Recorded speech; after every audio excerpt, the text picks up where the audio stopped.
৭৫-এর পরে সেনাবাহিনীর উপর যে আস্থা হারিয়েছিল মানুষ, আওয়ামী লীগ সরকারের প্রচেষ্টায় সে আস্থা ফিরে এসেছে।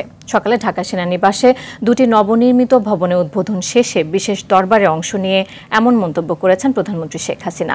এ সময় সশস্ত্র বাহিনীকে আধুনিকায়ন করে গড়ে তোলার নানা পদক্ষেপও তুলে ধরেন সরকার প্রধান। মারুফ রেজার রিপোর্ট। সশস্ত্র বাহিনীর সদস্য ও তাদের পরিবারসহ সাধারণ মানুষের উন্নত চিকিৎসা সেবা নিশ্চিতে সেনাবাহিনী এলাকায় যাত্রা শুরু হলো arm forces institute of pathology বিভাগের। সেই সঙ্গে জাতীয় ও আন্তর্জাতিক পর্যায়ে বিভিন্ন গুরুত্বপূর্ণ সভা, সেমিনার, সামাজিক অনুষ্ঠান আয়োজনের লক্ষ্যে নির্মাণ হলো আর্মি সেন্ট্রাল অডিটোরিয়াম সেনা প্রাঙ্গণ ভবন। নবনির্মিত দুটি ভবনের উদ্বোধন করেন প্রধানমন্ত্রী শেখ হাসিনা।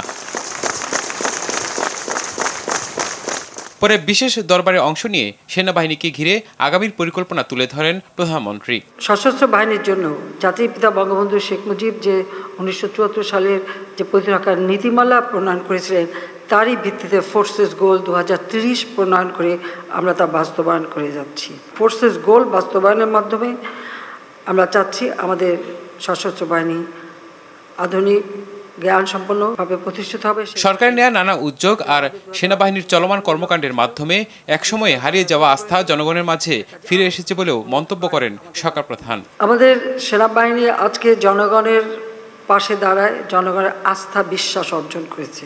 75-এ 15ই আগস্টের পরে সেনাবাহিনীর উপরে যে আস্থা এবং বিশ্বাস সাধারণ মানুষ কিন্তু হারিয়ে ফেলেছিল।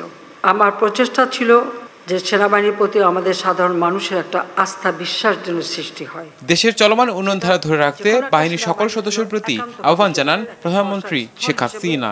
সে আস্থা আজকে আমাদের সশস্ত্র বাহিনী অর্জন করতে সক্ষম হয়েছে। মারুফ রেজা, RTV, ঢাকা।